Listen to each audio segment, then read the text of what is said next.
Ladies and gentlemen, good afternoon and welcome to this media conference hosted by the governing Jamaica Labour Party. A special hello to those tuned in online in Jamaica and members of the Jamaican diaspora, some of whom we have no doubt will be coming home to cast their ballot. This media conference will feature an update on the status of our active and strong campaign, where we are committed to highlighting our record of achievements and to continue choosing policies which are in the best interest of Jamaica, even as we commit to do more for our Jamaican brothers and sisters. We'll also comment on matters in the public domain. At this media conference are a number of distinguished ambassadors of the Jamaica Labour Party.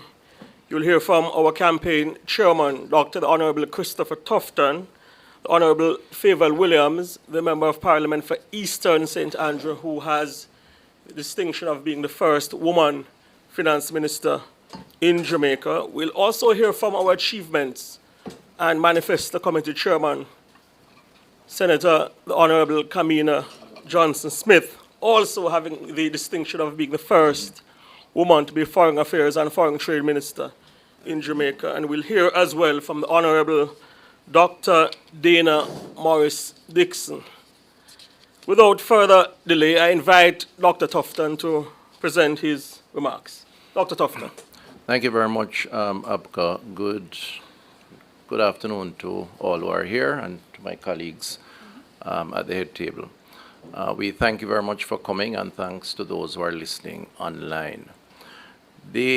I'm happy to report that the Jamaica Labour Party's general election campaign machinery is going well so far. We're comfortable with what has been happening, and we're comfortable with the response to date.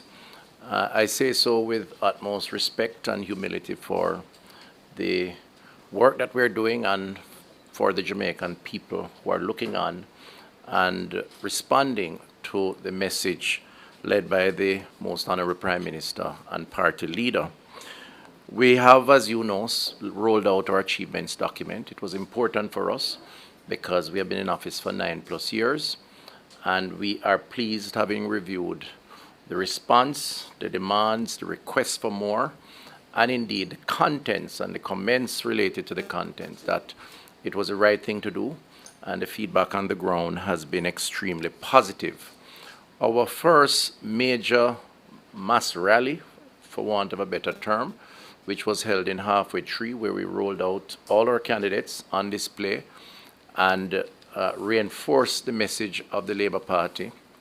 We are very satisfied both with the turnout, but the organization, in fact, the commentary, both from those watching in TV land or those present, is quite positive, and it is for us in keeping with the approach that we expose and we want to maintain in this campaign as we have as a government: orderly, disciplined, and hopefully effective because of the consistency of the message. So those two large events we think have gone very well, and we're happy so far with what is happening. We are not going to get complacent, however, nor distracted, and there's a lot of noise in the environment. Our focus is to continue the work, and there are other things that will happen in the coming days and coming weeks, and you will be told or be kept abreast of those developments as they unfold. Nomination day, we're all set for that. That's on Monday, and our candidates are very confident, are prepared, are adding the final touches on the ground in their constituencies, in their communities, and oiling their machinery to make a positive impact and, of course, to get the best possible result, which is to get them elected to the Parliament. We have our own program, and we're pursuing our program, but it is a competitive space, and we have to take note of what the others are doing, and indeed where we think we need to comment, we comment. We do notice that the People's National Party rolled out document that they have termed their manifesto. And we want to spend a little time today with the team to comment on aspects of that document. Not everything, but certain aspects of it. And my colleagues here on the platform are going to take different areas. I just want to give a general summary, however, in the first instance, and then a quick summary on the health aspect, given that I man that portfolio. First of all, it clearly seemed to have been a very rushed and hurriedly prepared document, just by way of how it was laid out and the errors that were in the document. Forces us to conclude that not a lot of thought went into it, and clearly the time that should have been spent that one would expect for an organization that is hoping to provide leadership in the country, that was certainly betrayed based on what we saw presented to the country. Having perused the document, we found multiple spelling errors, as a case in point. We were chastised for one spelling error in our achievements document. It wasn't an error on our part, but nevertheless, we took the criticisms, and they did a lot of that criticizing. Their document had multiple, not one. I think the last count was about 8 or more, and that's just the spelling error. There were several inaccuracies in the document. The one that was quite outstanding to us is the reference to, in the table of contents, of 8 pillars, then the address by their leader of 10 pillars in the document, the same document, and then the term love, Jamaica love, which has each letter referring to a document, an area of focus, and that is 11 areas of focus. So the first question I would ask is, what is it? Is it a pillar of 8, a pillar of 10, or a pillar of 11? Clearly what it signals to us is that it is confusing, and you wonder if that is the approach that they would want to take to providing leadership as a government. I mentioned that because it sounds simple, but they made a big issue with it when they noticed the one spelling error in our document. And clearly it reflects on them and what they represent. For us, the manifesto seemed to have been a copy and paste wish list, ranging from being incoherent to major imitation of what currently entails and what this government is doing. And my colleagues will speak more on that. In one case, it had a number of impractical suggestions that we think would need a lot more explanation and raises more questions than answers. And in another case, they seem to have repeated a lot of what the government is doing. And we are doing it with success, and we'll elaborate a little more on that. You know, they promised to reduce electricity costs, for example. But as you know, the debate, the discussion around them signing an electricity deal that drove up the cost of electricity. It is now that this government and the Minister Vaz, is now attempting to renegotiate that arrangement in order for the consumers, for the Jamaican people to benefit. The manifesto appears to be promoting ideas that seems not well thought out or risk reversing the gains we believe that we have made in terms of our economic model. And the theme Jamaica loves doesn't reconcile if that's the direction the country is going to go in, because it's one thing to say you love Jamaica and love Jamaicans, but if your policies and programs run a risk of increasing debt, increasing poverty, and increasing unemployment, then clearly that is not a love that is worthy of note or certainly acceptance. And there are several examples of them prescribing certain policies that runs counter to what their theme captures in their manifesto. Our campaign has focused on critical achievements, and with good cause, because we have been in government for such a long time. And our achievements that we have listed, all 256, are tangible achievements. And we will continue to appeal to the Jamaican people to judge us on those achievements: the reduction in poverty, reduction in crime, the increase in unemployment, the largest job creation that has ever taken place, and several other achievements which we have put out on display and which have impacted people on the ground. That for us is the big pitch, and why we humbly suggest it justifies us remaining in office for the next 5 years. I'm going to spend a few minutes on health because, again, in keeping with the cut and paste approach, a number of things were suggested within the health portfolio that we are in fact addressing.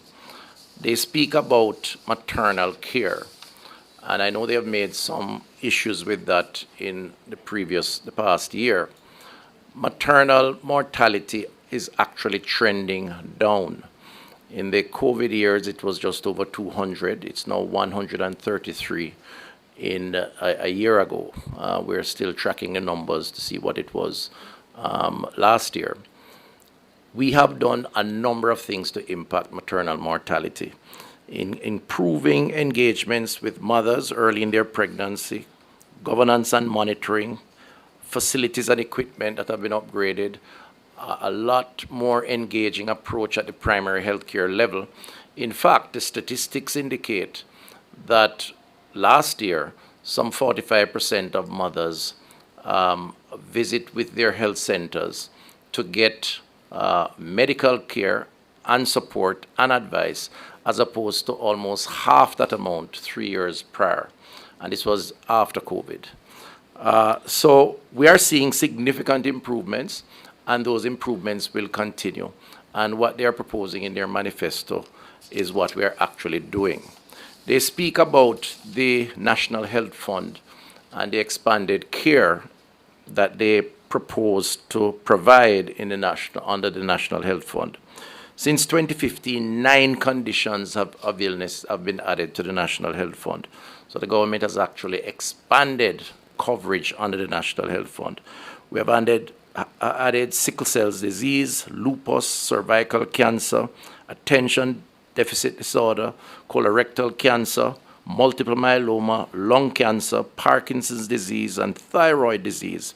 In other words, these were areas that were not covered under the PNP and are now covered under this administration. In 2015, less than 1 million prescriptions were written. Last year, 3 million prescriptions were written. We have more outlets for drug dispensation, which we are giving more drugs. We're treating more categories of illnesses. And within the appropriate time, when our manifesto is unveiled, we will speak more about the additional role that the National Health Fund will take on.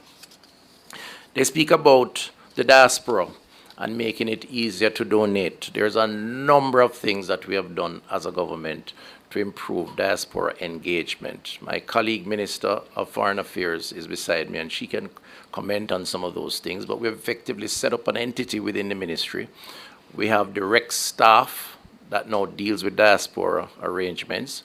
We have eliminated the cost to ship things in once they are verified as donations. We have made it easier to deal with clearance, customs clearance, with approvals if it's a medical mission. And one reflection of that success is the Adopt a Clinic program, where 55 health centers have been adopted across the country, and maybe 70% or thereabouts of those are linked to persons living in the diaspora. No other government has engaged the diaspora as effectively, not just in health, but in all areas. Credit to the Minister of Foreign Affairs and Foreign Trade, who has primary responsibility for that area. The final one I'll mention, even though there are several others, to allow my other colleagues to come in, is cancer care. It is a big area, and the government is seized with that. It's the fastest growing area of illness, even though it's not the largest cause of mortality in the country. We have done a number of things, both on the prevention side, where the issues around unhealthy diets, physical inactivity, tobacco legislation, alcohol, air pollution, the HPV vaccine, which has been introduced to the population, the introduction of the fecal immunochemical test for colorectal cancer screening in primary healthcare facilities, mammograms, which were not available before, are now available. We need to do more, but we have started to introduce those testing. It's available at KPH and Cornwall Regional, pap smear screening, and improvement in the turnaround time. Diagnostic services are more available today than they were in 2015 when they were there. I'm prepared to say we have more to do, but we are certainly better off, and we're on a journey that will take us to even a better place in the next term. And in terms of clinical care, we have had a technical working group updating clinical guidelines on breast, prostate, colorectal, and cervical cancers, as well as expansion of treatment services at a number of institutions, Mandeville Regional, Spanish Town, St. Anne's Bay Hospital, and, as I said earlier, 3 additional categories of cancer drugs introduced under the NHF, which never existed before. I say all of this, and it's just a summary, to say that what the PNP has done is essentially, in a sort of hodgepodge type of way, cut and paste, that's how it appears, and not very well or professional with all the errors that are present in the document, with ideas that are either being pursued with great success by this government or ideas that are impractical, and they would need to explain to the Jamaican people how they intend to implement those without putting us back to where we were when they were in office. Before I introduce my colleague, I just want to say that our manifesto is ready and will be launched at an appropriate time. And therefore, we will have a basis and hope the country and the voters will have a basis to compare and contrast. And we're very proud of the work that we have done. It is obviously a follow-on from the work that has been done over the last 9 years. And we believe it will put Jamaica at a better place and have us as a government doing even more for the people of Jamaica. At this point, do I hand back to you, sir, Chair? Yeah, sure. Thank you very much, Chris. The government of Dr. Holness has presided over stabilization of the Jamaican economy. In so doing, we have implemented a number of give-back initiatives, including the Solidarity Program and the reverse income tax credit. And importantly, we have imposed no new taxes on the people of Jamaica over 8 consecutive years. Part of our argument is that continuity is important. In that context, I invite the Honorable Favour Williams to offer some remarks. Thank you so much. Good afternoon, everyone. Good afternoon to Jamaicans who are watching us this afternoon. And Dr. Tufton, I agree with you. The point needs to be repeated that the PNP hurriedly put together a manifesto with many errors, and the fact that the PNP does not know if they are talking about 8, 10, or 11 pillars shows a slapdashedness about the PNP's manifesto. As you heard, and I am repeating it in the table of contents, the PNP called it 8 pillars. In Mark Golding's written segment of the manifesto, he referenced 10 pillars, and in their diagram in the manifesto in which they spelled out Jamaica Love, they itemized 11 pillars. So which is it? 8, 10, or 11? The maths is not mathsing. PNP made many promises in the manifesto. And as the Jamaican people are pressing for the cost of those promises, the PNP has hurriedly put out a cost. They said that their many promises will cost 10% of discretionary funds. First, I'd like Jamaicans to know that there is no major line item in the budget called discretionary funds. So for the PNP to be speaking of discretionary funds, it shows their fundamental lack of understanding of this country's budget. Jamaica's budget rolls up into some major segments: programs, 359 billion, compensation of employees, 496 billion, interest payment, 177 billion, capital expenditure, 63 billion, and then you have loan payment and loan receipts. So if they do not understand the budget, I want Jamaicans to really ask themselves, are the PNP ready to lead this country if they don't understand the budget? I don't believe that they are ready to lead this country. So I say to Jamaicans, if you take nothing away today from this press conference, I want you to take away with you the fact that the PNP does not understand government. The PNP does not understand Jamaica's budget. And the PNP is not ready to lead this country. But let's examine their 10%. The only line item in the budget that they could be thinking of is a line item called programs. Programs are recurring, which means they have to be provided for year after year after year, and includes things like PATH, Grand Store schools for operations of the schools, funds for public order and safety, funds for waste management, health supplies and services, art and cultural services, social security and welfare services, which include sickness and disability, help for senior citizens, survivors assistance, funding for family and children. These are all important programs that continue year after year after year. And so I would like the PNP to tell Jamaicans today or any day before Election Day on September 3rd, 2025, which of these programs they will cut, eliminate, or defer into the future in order to fund their raft of promises. And I'm asking the Jamaican people not to let them off the hook with these promises that they're not telling you how they will fund them.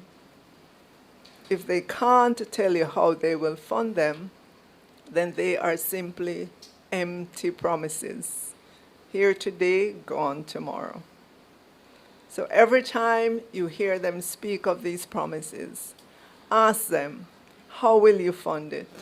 Will you tax us, the Jamaican people, to fund it? Will you cut something in the budget to make way for your promises?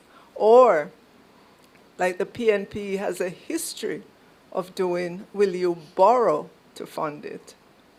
And let them answer the question.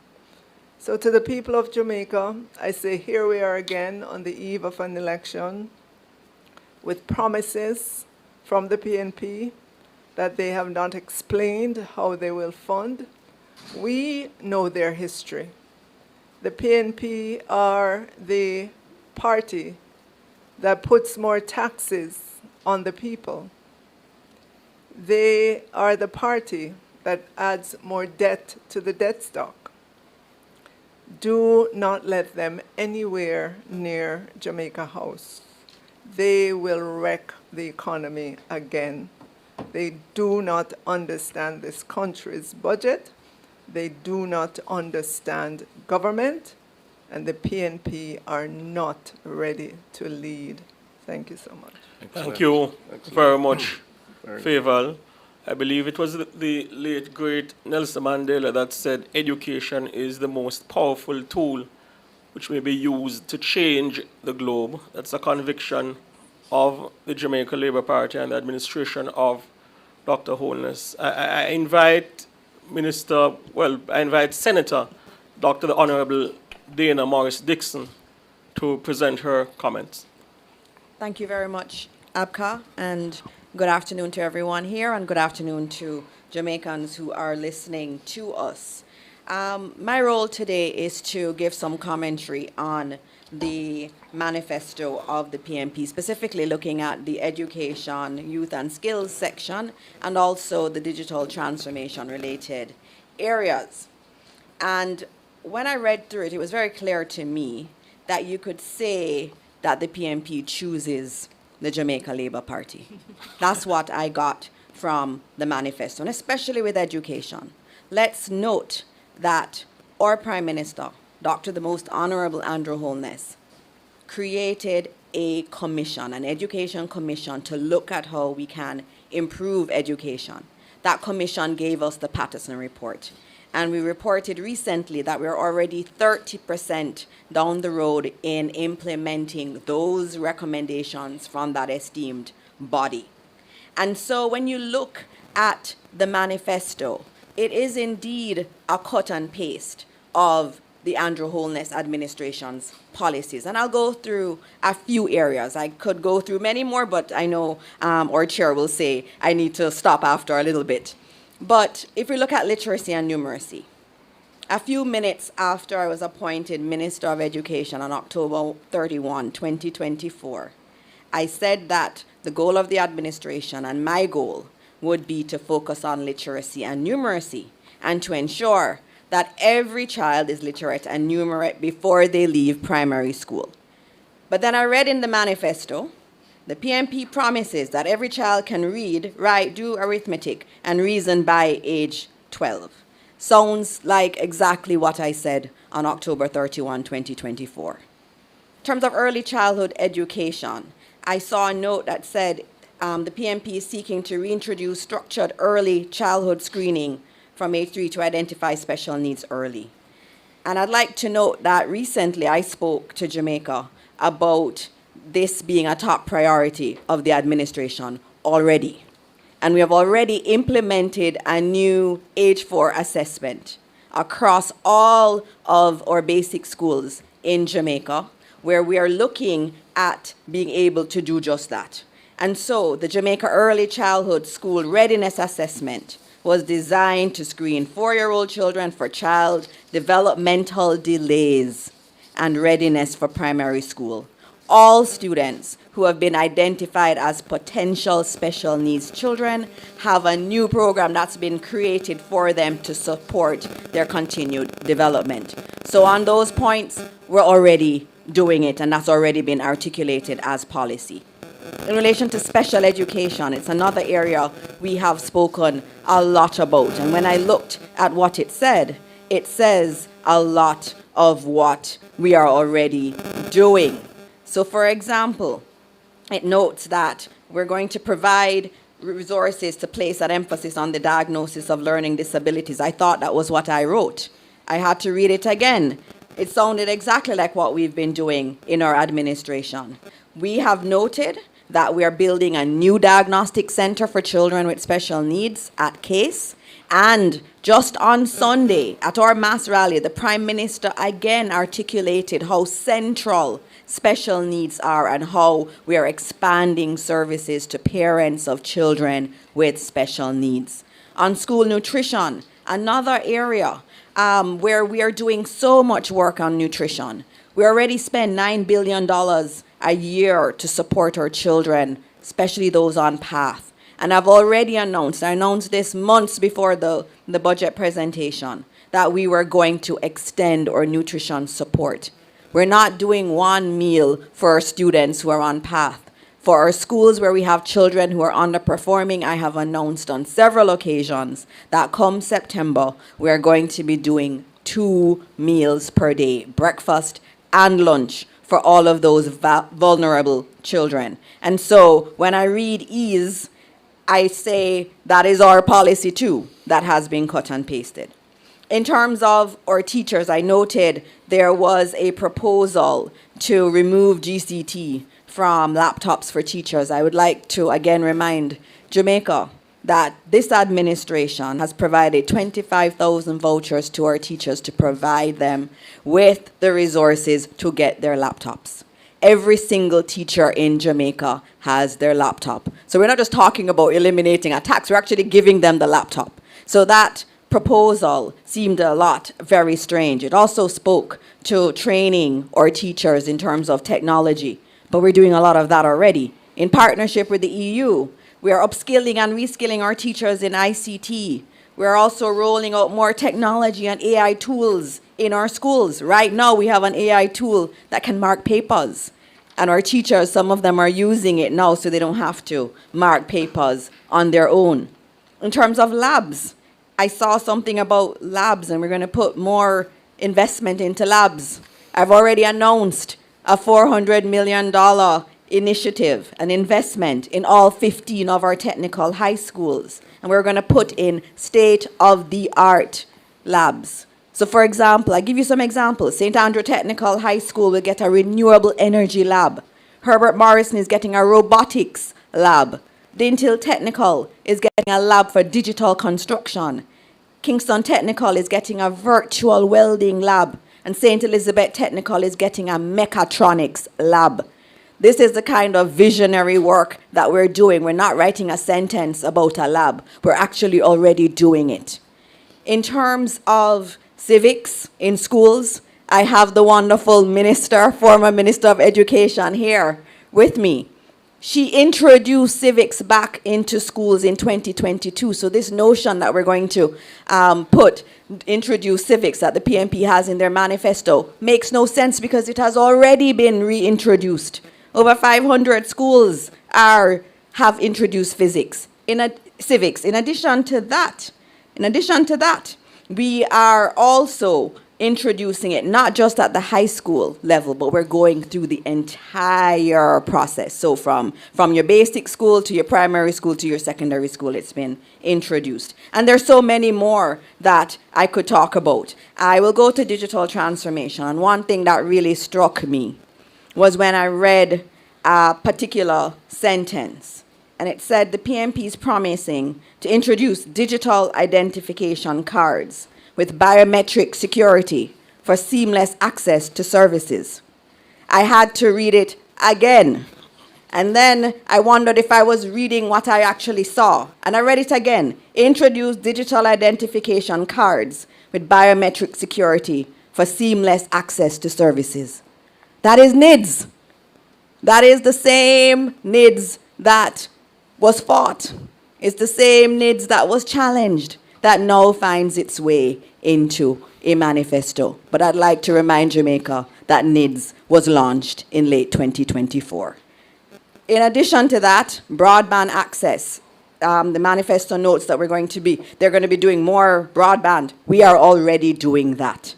700 schools, over 700 schools now have internet, and more than 380 communities have Wi-Fi.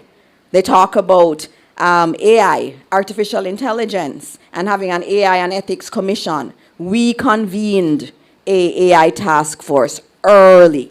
We have an AI policy in education. We're the first country in the Caribbean to have that. We're already a leader in AI and doing big things in artificial intelligence. So as I read the manifesto, and I put on my hat as a former lecturer at UWI who used to have to mark master's theses, I had to wonder, why did it sound so much like what we're already doing? It couldn't just be that, you cut and paste. Now, I'm a big proponent of using artificial intelligence. And so as I thought through it, I realized that this must have used AI. And so I asked ChatGPT, I prompted ChatGPT to write an education plan for Jamaica. Did it in ChatGPT 5. And when the results came, which I have here, sounded just like the manifesto. The education section sounded just like that. And for those of you who know, ChatGPT 5, their data was mostly cut off in October 24. So the training data that's used was from then. And so that's why it looks so much like what we've already articulated and what we are doing. So this sounds like something from AI. And so in terms of my thoughts, having read those sections and analyzed it and analyzed the broader document, it appears that their manifesto is really a Choose the Jamaica Labour Party manifesto, or indeed a Choose the Andrew Holness Administration manifesto. And I say it's indeed a love letter, but it's a love letter to the policies of the Jamaica Labour Party. Thank you very much, Dana, for a very impressive and comprehensive presentation, which confirms that the administration of Dr. Holness is getting it done, certainly in the area of education. But there are a number of areas as well which the opposition has commented on, which requires critical analysis. And I now turn over to the chairman of the Manifesto and Achievements Committee, the Honorable Kamina Johnson-Smith. Thank you, Senator Fitzhenley. And thank you, colleagues. Good afternoon to media present. Good afternoon to... It's not on? Yeah, so. Yo. Good afternoon to everyone who is with us here in the room, and of course everyone who's joining us online, everyone who's watching in Jamaica, and of course overseas. I have a particular love for you, so welcome, and again, we're glad you are spending time with us. I'll just try to touch on a few areas, and I want to start with the title of the PNP's manifesto. And I want to make it clear that my view is that, and my considered view, is that the title they have used is the most insincere and disingenuous title which the PNP could have chosen for their manifesto. Why do I say this?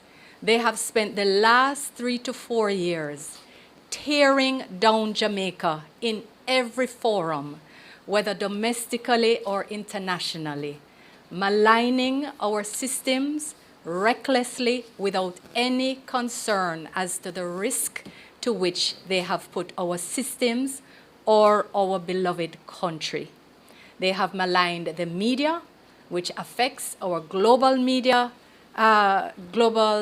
freedom positioning on the index. They have accused us recklessly and baselessly of corruption, which affects our transparency perception index. We are grateful that the Media Without Borders or Journalists Without Borders do, however, check their facts, because we have continued to do very well within the Caribbean on that index, and we have continued to score the highest as compared to under the PNP's administration on the Transparency Perception Index, because it is recognized that the facts do not match with the PNP's narrative.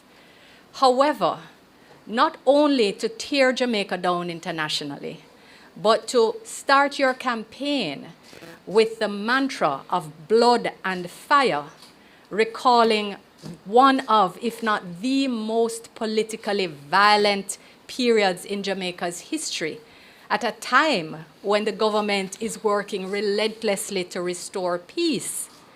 And then, as you approach the election date, you magically seek to print a document with the word love on it and the word Jamaica on it, and expect that the Jamaican people should accept that you are truly a peace-loving party and that you are truly a patriotic country, when all of your conduct over the last 3 to 4 years has crossed the line long ago beyond productive and constructive criticism and opposition into unpatriotic and anti-Jamaican conduct.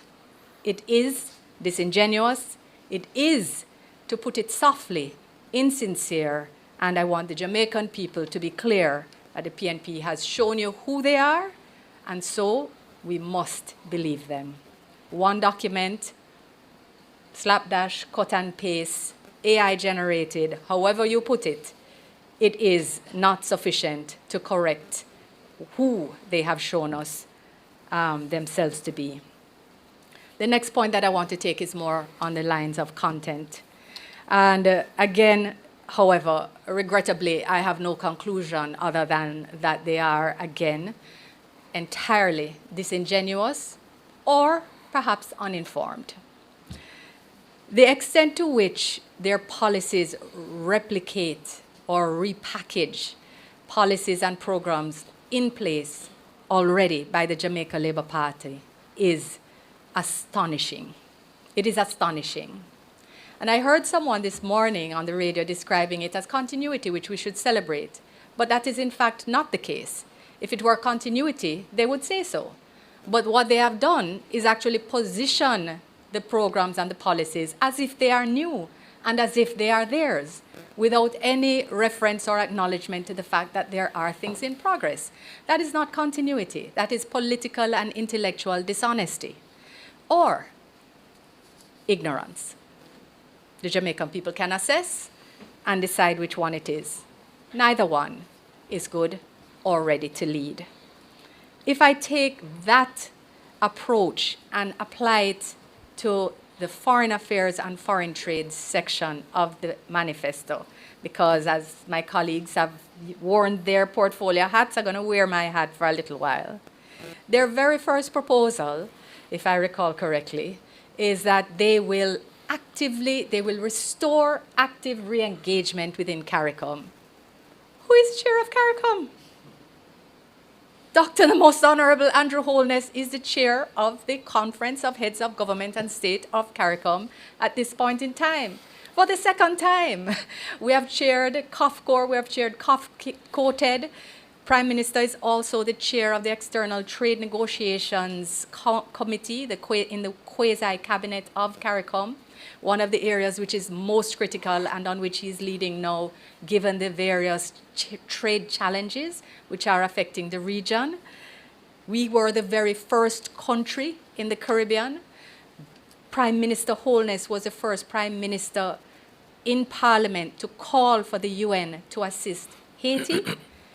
He was the only, and is to date, the only CARICOM Prime Minister who has gone to Haiti to meet with stakeholders, to engage with their leadership and their political and stakeholders with a view to finding solutions. Jamaica hosted 2 Haiti stakeholder meetings, including the one that delivered the breakthrough for the establishment of the Transitional Presidential Council, which is currently offering leadership to that country.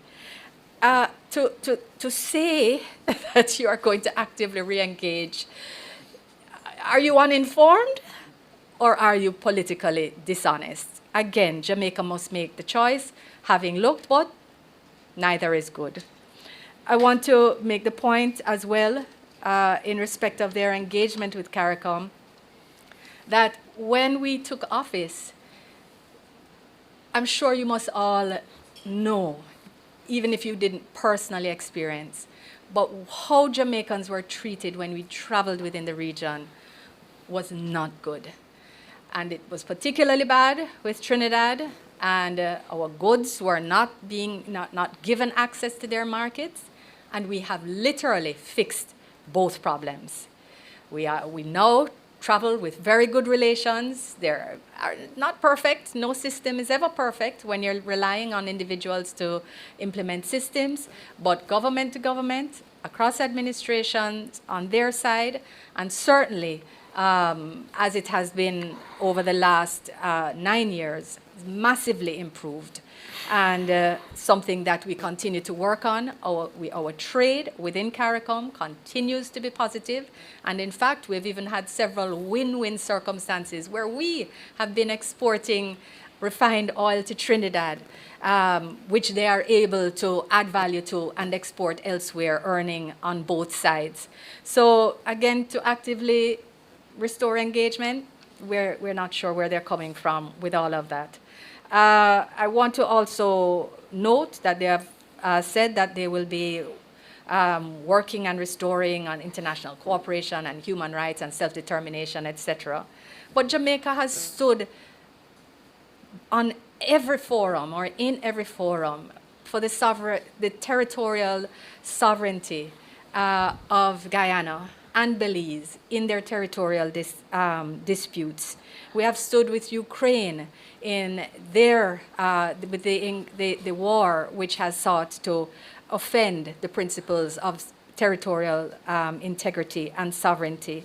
We have recognized the state of Palestine with a view to seeking a two-state solution. We are the first government to make that recognition since independence, which means that the PNP has never done it, even though they're willing to try and raise a flag, again demonstrating that they are all about gimmicks and image and what they think people want to see or hear. But when it comes to doing the actual work, the Jamaica Labour Party is doing it already.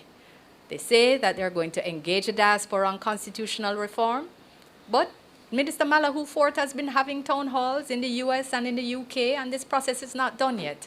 So they're not adding any value to the area of foreign affairs and foreign trade. And I really, really suggest that they do a little research and maybe check out our website. Now, there's another matter that I want to raise in this area, because they also said that they will restore brand Jamaica.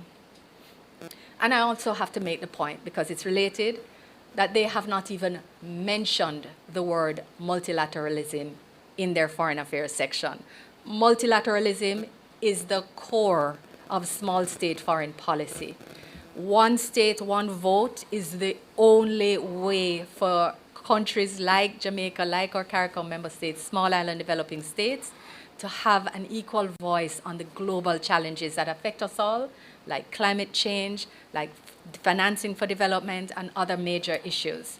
And to not even have it referenced in a passing way shows a fundamental lack of understanding of where we are in the world and what we need to do to navigate the very choppy seas which exist. And in restoring brand Jamaica, I have to ask, which PNP leader or member has ever been invited to the G7? Which one has ever been invited to the G20? Which one has ever been invited to BRICS or BRICS Plus? I don't know if any have. In fact, I know they haven't. But I can say that Dr. the Most Honorable Andrew Holness has attended.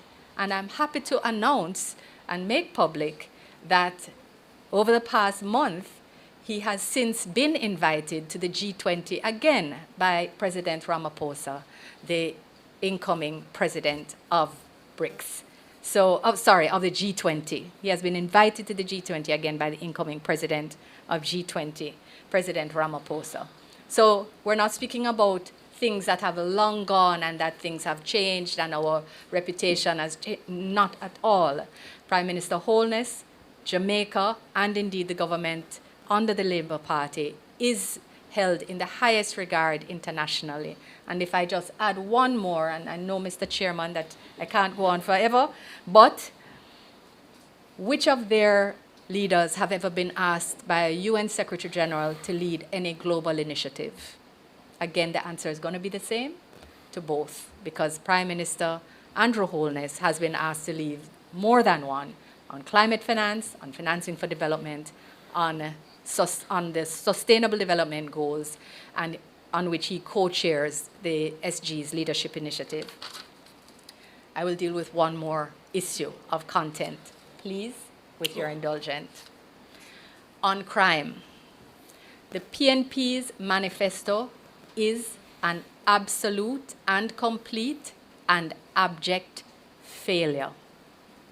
On crime, the PNP's manifesto is a complete failure. In a country where organized gangs are responsible for more than 70% of murders, are directly responsible for more than 70% of murders.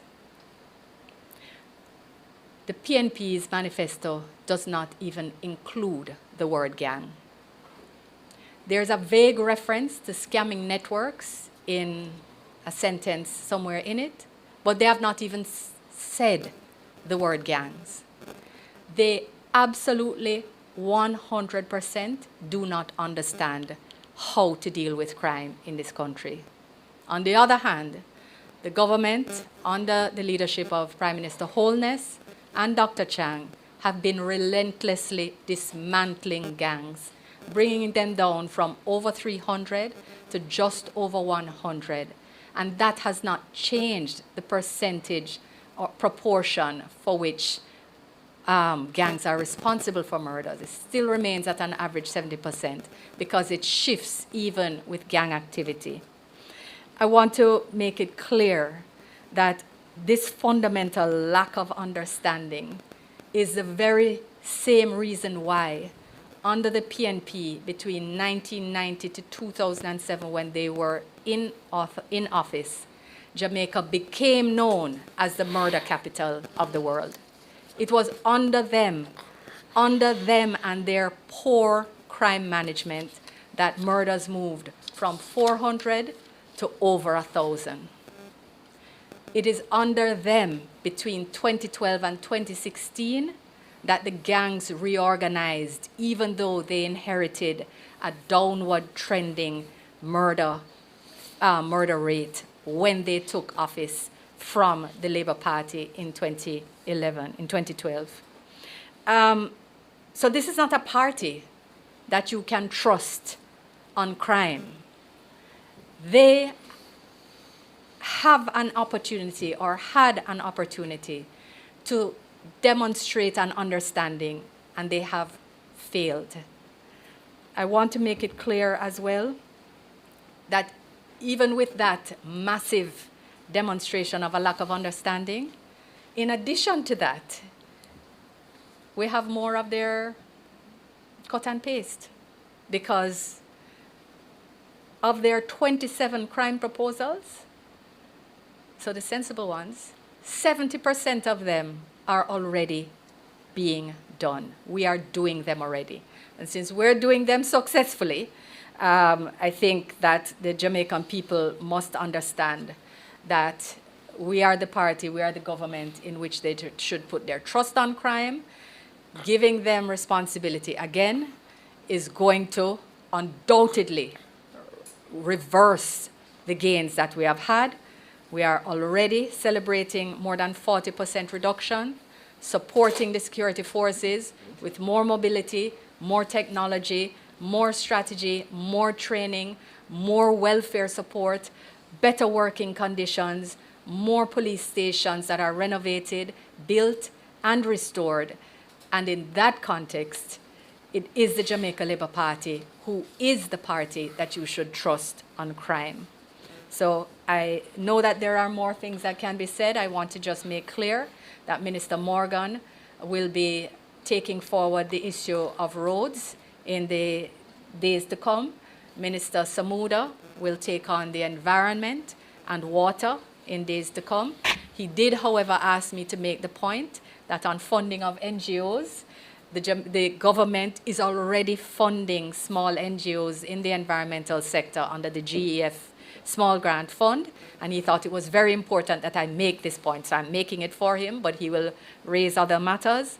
And Minister Green will also take forward issues on agriculture.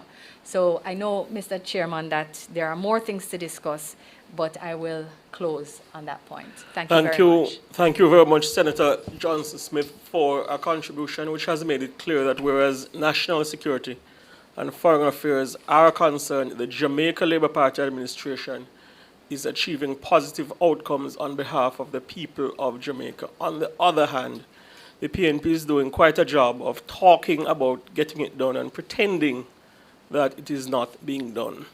To all media partners, we thank you much for your patience and attention to this media conference, and we now open the floor for questions. We ask that you identify yourself and your media house, ask one question, keep the mic moving, then if you have other questions, we'll get the mic back to you.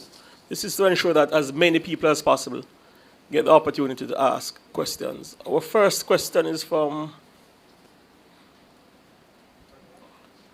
Oh, there are no questions? Oh, it One there, one over here. I think I recognize Dwayne Anderson from Television Jamaica. Dwayne. Yeah, thank you. Correct, Abka. Good afternoon to the people at the podium.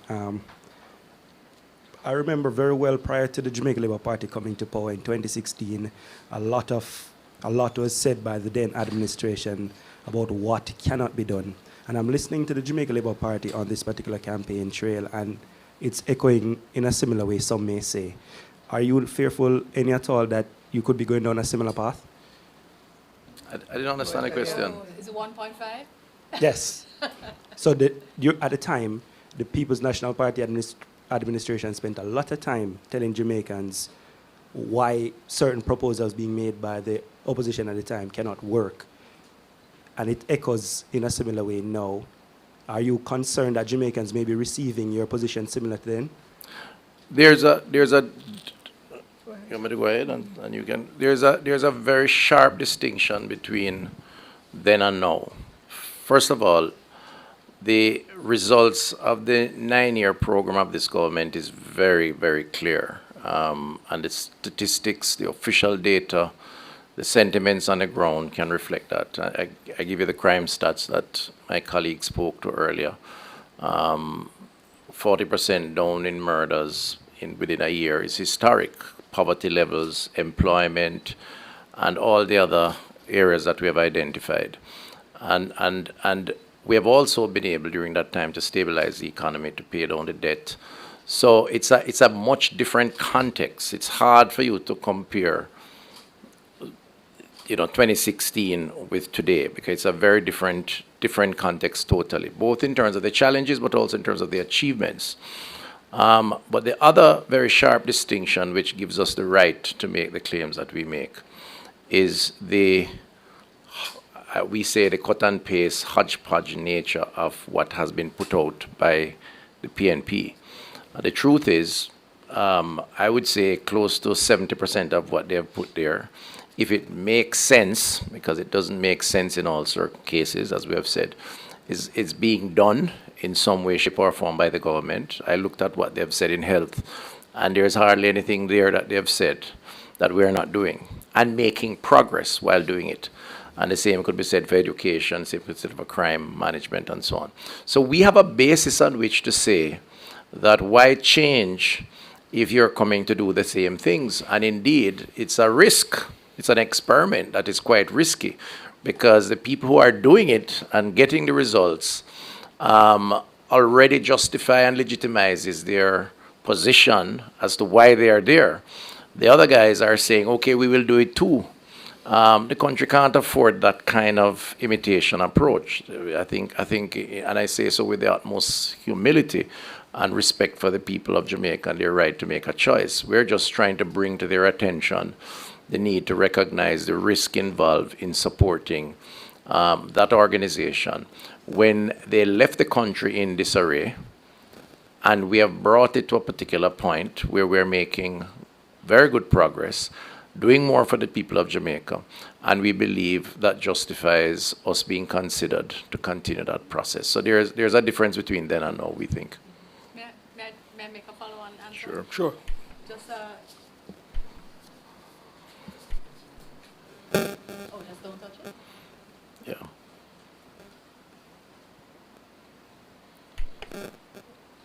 Hold on. Okay. But the light isn't coming on. It's on? There we go. Thank you, digital experts. Just to make the point that there's a very fundamental difference in terms of how you assess us as government and potential governments. So the Jamaica Labour Party campaigned on 1.5, and the PNP said it couldn't be done. We entered government, and we proved that it could be done. While we have been in government, they have said, make it 3. Make it 3, that's what we'll do. And then when they have been questioned on it, they've been unable to say how we could afford it and do it. And then they eventually had to move to a point where they said, well, they're just reviewing it. They'll consider it till it's not even in their manifesto. And what that shows is the two different capacities and understandings of the teams that make up the parties that form potential governments in this country. One has been able to prove that it is able to do what it says and says what it will do, and the other continues to say anything that it thinks will give them a forward or that will help people support them. But they have consistently, in the 1970s, in the 1990s, and in the 2000s, been unable to deliver for the Jamaica people in the same way that they haven't even been able to stick to a policy position that's clear on an income tax threshold. Thank you, Senator. Another question. Siobhan Campbell, Nationwide News. I have several, but in the interest of protocol, I'll ask those in our second go around. My question is to the chairman. You said the manifesto, your manifesto, the JLP's manifesto, will come at an appropriate time, but we are less than a month from the general election. What does the JLP then consider an appropriate time? And in an addendum to that, the People's National Party is suggesting that you've delayed that manifesto launch because you're going to attempt to one-up them, as they so say. What do you respond to that? I will say that the absolute gall of a party that copied and pasted half of our policies and programs, put them forward to then say that we're waiting to copy them. I mean, there's so much dissonance in what they're saying that any Jamaican who sits to think for 2 seconds about what they say and what they do will see that they are simply not ready. They're not ready. We're confident in our manifesto, and the fact is, our chairman alluded to it just a while ago, the achievement document is, people love it, they want more achievements, they want more books. It has not run its course in a sense. There's still a lot of political interest in what we have done that people feel like, but how did we not know? You guys have not been telling us what you've been doing. And they're interested and they're inspired. And we are sharing that information in response to the people who want it. So, if I Can I may, just add just to I think it's important to say again that this organization, Jamaica Labour Party, is not pursuing the strategy that the PNP is pursuing. That's their right. They can do whatever they want. If they want to put out a AI-generated cut and paste document, for me, it's an insult to the people of Jamaica and the intelligence of the people of Jamaica. But that's their business. Our business is to provide good governance. And we also have been in government for 9+ years. And we have to, as part of our approach, demonstrate what that 9 years has resulted in. Now, people naturally know, many do, some have to be reminded. That's our strategy. The manifesto becomes now the aspirational hope for the future. We don't want to mix up the two.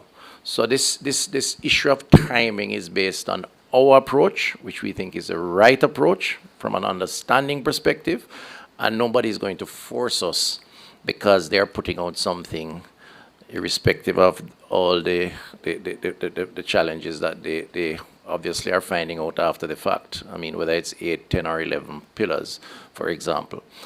So that we will put out our manifesto in short order. It's completed. A lot of work went into it. Chairperson and her team. Lots of consultations took place. And we're going to do it orderly, professionally, and demonstrate the future direction under the Andrew Holness-led Jamaica Labour Party. Just to add, Dr. Tufton, with regards to the booklet, Record Achievements, I've been walking in my constituency and I've walked with packets of these books, and every gate that I go to and I hand it to persons, literally they are smiling and they're so happy that I'm coming to their gate, handing them one. Persons ask for more than one from me. So it's so well received by people that they can read, finally read and see the number of record achievements that we have had as an administration. Question? Thank you, Favour. We have a question from the Gleaner. Let me just answer. Hi. Good afternoon, everyone. Dr. Tufton, could you indicate... I'm going to ask to introduce yourself, then proceed to the question. I'm sorry. Yeah, man, thank you. Liver and Barrett, the Gleaner. Dr. Tufton, can you indicate what is the total budget for the JLP's election campaign? And as a rider to that, can you indicate if you have received any donation from corporate Jamaica? I can't give you any information on the total budget. There is a legal requirement, obviously, and after the fact, I think that meeting those requirements in terms of filings and so on will determine that. So if you have some patience, I'm sure that that information becomes clear in due course. As it relates to donations, I know you know that we do not exist in the context of state-sponsored political campaigning, and therefore donations or contributions are par for the course by all political organizations. And therefore, I am sure that some organizations will contribute, some individuals will contribute. I have no specifics of that. That's not my area. But I don't think there is any naivety around whether or not organizations or individuals contribute to political activity, especially at this time. My next question or series of questions is to the Minister of Finance, Favour Williams. Are you prepared for the upcoming economic debates? And there's a criticism that was going around that the format was changed somehow in order to accommodate what some see as your inexperience. How do you respond to that claim? I am prepared for the upcoming debates. I had not heard that claim before, so I can't comment on that claim at all. Okay, then just another one. There's a criticism leveled against the opposition spokesman, Julian Robinson, on finance, that he did not speak during their manifesto presentation. I believe it was on Tuesday. There's also a question, why did you, as the finance minister, not speak during the JLP's mass rally on Sunday? I found it curious that Julian did not speak as the spokesperson on finance. But in terms of the lineup for speakers at the mass rally, Dr. Tufton, there are decisions. Yeah, well, I don't think you should compare both, actually. It's two different contexts, and we don't have the right to speak about why their persons speak or don't speak. That's not our business. Maybe it's because he wasn't proud of the document, but that's just my speculation. In terms of our program, we have an approach where we position ourselves as a team. It's a team effort here around this table. There are several teams right now in the field as we speak, working with candidates, campaigning, carrying the message of the Labour Party. And that's how we do it. We decide what is appropriate at a particular point in time. We are very comfortable and confident with our Minister of Finance. She has demonstrated, as just a while ago, that she understands the budgetary process, that she's sharp, and that she is doing and has done an excellent job. And she has several responsibilities, constituency included, and you are hearing from her now, and the country will continue to hear from her going into the election. Okay, then just two final ones, one to you, Dr. Tufton, and one to Dr. Morris Dixon. There is a call that you apologize for what it now seems to be doctored audio played of KD Knight during the mass rally. Would you answer that call to apologize? And to Dr. Morris Dixon, your opposition spokesperson suggests that there was a fall in literacy and numeracy under the current administration. He's essentially suggesting the current administration is at fault for that. How do you respond to that claim? Okay, so I've seen in the media space a published document or a written document that is supposed to be served on me. I have not received it as yet, and as soon as I receive it, my lawyers are on standby to respond and to make a counterclaim against the individual who has made their claim. So until I receive that document, I have no other comment on the matter. I've said what I've said, and I hold my position. All right, thank you for that question, and I'm glad I get a chance to clarify things. When we look at the data around literacy and around numeracy, you see a different kind of picture. You know, there's some years where you see the scores up, some years where the scores are down. Also depends on what metric you're looking at. Now, we do know that we went through a pandemic that had significant impact on our children. Significant learning losses took place. That is globally identified as a problem for many children. So when we look at a lot of the data coming out of COVID and right after COVID, across the world you see a dip in some of the performance of our children. So that's universal. But what have we done? What have we done as an administration? We have doubled down our efforts to reach these children. We've had the maths camps, the English camps that I see in the manifesto also, but we've been doing that. If you look at footage from December last year, during Christmas, I was teaching in one of the maths camps. So we've been working really intensively with our students and with our teachers. And you'd have seen success already. The PEP results were clear. We went up. Those children at grade 4 who did PEP this year at grade 6, we were really, really worried about them at grade 4. And now at grade 6, their scores increased tremendously. So that says to Jamaica that we are seeing results. We're seeing success for our children. And then tomorrow, listen out. Tomorrow, CXC results are coming out. And you will see the results of the work of this administration tomorrow also as a part of that release of the data. Hint, hint, hint. Thank you very much, Dr. Dana Morris Dixon. We are prepared to take 2 more questions. Then we'll bring a close to this media conference as news time approaches. News time Dwayne. is approaching. Thank you, Abka, for one final one from me.